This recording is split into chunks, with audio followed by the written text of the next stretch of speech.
Welcome to Have You Read It? The channel where we bring books to life, one summary at a time. Today we're exploring How Fascism Works, The Politics of Us and Them by Stanley. This book dissects the underlying strategies that enable fascist politics to take root and thrive in societies around the world. Stanley, drawing from historical examples and contemporary events, identifies the key characteristics that define fascist ideologies, offering a crucial framework for understanding and combating them.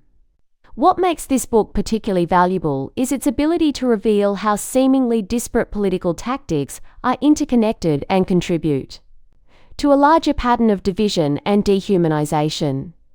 It's a wake-up call, urging us to recognize these patterns in our own societies and resist the normalization of dangerous political strategies. Let's begin with the Mythic Past. According to Stanley, fascist politics often starts by creating a false image of a glorious past that was tragically destroyed. This mythic past is typically a time of racial, religious, or cultural purity, where patriarchal family values reign supreme. Politicians use this invented history to promote authoritarianism and hierarchy, claiming that a return to these traditions is necessary to restore national greatness. They exploit nostalgia, linking it to the central tenets of their ideology. Moving on, propaganda is a critical tool in fascist politics. It involves manipulating ideals to conceal problematic goals. Politicians use virtuous language to unite people behind objectionable ends, such as wars of aggression or discriminatory policies. They create an us versus them mentality, often by publicizing false charges of corruption while engaging in corrupt practices themselves. This tactic is used to undermine the rule of law and replace it with the dictates of individual rulers or party bosses. Fascist politics also relies heavily on anti-intellectualism. This involves attacking and devaluing education, expertise, and language to undermine public discourse. Universities and schools are targeted as sources of Marxist indoctrination, and academic disciplines like gender studies are denounced for disrespecting national traditions. By undermining education and impoverishing our joint vocabulary, fascist politics reduces debate to ideological conflict, making it difficult to have informed discussions about policy. With the aid of propaganda, fascist politics creates a state of unreality, in which conspiracy theories and fake news replace reasoned debate. This involves replacing the common understanding of reality with the pronouncements of a single individual or a political party. Regular and repeated lying becomes a tool to destroy the information space, making it impossible to assess arguments by a common standard. Conspiracy theories are used to delegitimize mainstream media and create widespread mistrust. Hierarchy is another key component of fascist ideology. It involves establishing rigid social rankings and divisions based on race, ethnicity, religion, or other factors. Fascist politicians represent these hierarchies as natural and immutable facts, often invoking nature or religion to justify inequality. Any progress for minority groups is seen as a threat to the dominant population, stoking feelings of victimhood among them. Fascist politics also exploits feelings of victimhood among the dominant group. This involves portraying the nation as being under siege by external enemies or internal subversives.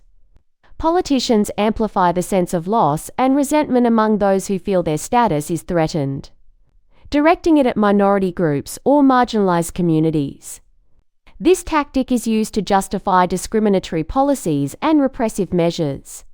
Law and order politics plays a significant role in fascist ideology.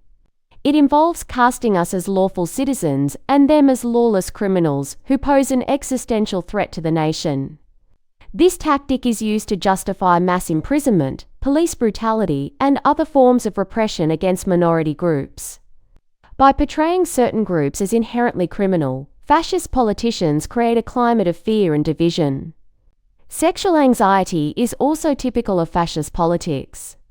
This involves exploiting fears about the erosion of traditional gender roles and the decline of the patriarchal family. Homosexuality, transgender identity, and other forms of sexual deviance are portrayed as threats to the nation's moral fabric. This tactic is used to promote social division and control, often targeting LGBTQ+ individuals and women who challenge traditional norms. Appeals to Sodom and Gomorrah are common in fascist rhetoric. Cities are demonized as sources of decadence and corruption, contrasting them with the purity and virtue of the rural heartland. This tactic is used to create a sense of cultural and geographic division, often targeting cosmopolitan elites and minority groups who live in urban areas. Fascist politicians frequently promise a return to traditional values and a rejection of urban decay. Finally, fascist ideology uses the concept of Arbeit macht frei, or work sets you free, to justify exploitation and oppression. This involves glorifying hard labor while simultaneously denying economic opportunities to minority groups. By forcing certain groups into hard labor and denying them social welfare benefits, fascist politicians reinforce negative stereotypes and justify discriminatory policies. This tactic is used to create a permanent underclass and maintain social control. So, what are the key takeaways from how fascism works? Mythic Past, fascism often relies on a fabricated, glorified past to justify current actions and create a sense of national identity. Propaganda. It skillfully uses propaganda to distort reality, manipulate emotions, and unite people behind otherwise objectionable goals. Anti-Intellectualism. Fascist politics undermines education, expertise, and language to erode public discourse and critical thinking. Unreality. It replaces reasoned debate with conspiracy theories and fake news, creating a state of unreality where facts are irrelevant. Hierarchy. Fascism seeks to establish a rigid social hierarchy, often based on race, ethnicity, or religion, to justify inequality and oppression. Victimhood. It exploits feelings of victimhood among the dominant group, blaming minority groups for their problems and stoking resentment.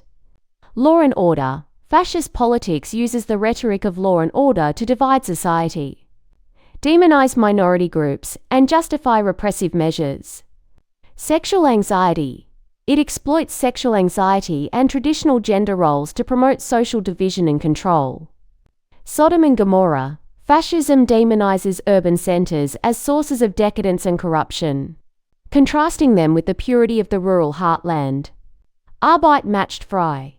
It glorifies hard labor while justifying exploitation and oppression, often targeting minority groups and those deemed undeserving. These key lessons can help you spot the signs of fascism in your own community and take action to resist it. In closing, how fascism works serves as a critical guide to understanding the subtle yet dangerous tactics employed in fascist politics. It encourages listeners to recognize and resist these tactics in their own communities. It's a call to action, urging us to remain vigilant and committed to the values of empathy, equality, and reason. By understanding the mechanisms of fascism, we can protect our democracies and build a more inclusive and just world.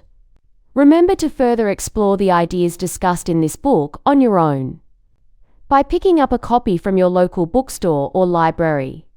A deeper dive into Jason Stanley's analysis can provide even more insight into today's political landscape. This book truly arms you with the knowledge to see through the manipulations of divisive ideologies. Thanks for watching. Make sure to give this video a thumbs up and hit that subscribe button so you never miss our next book dive.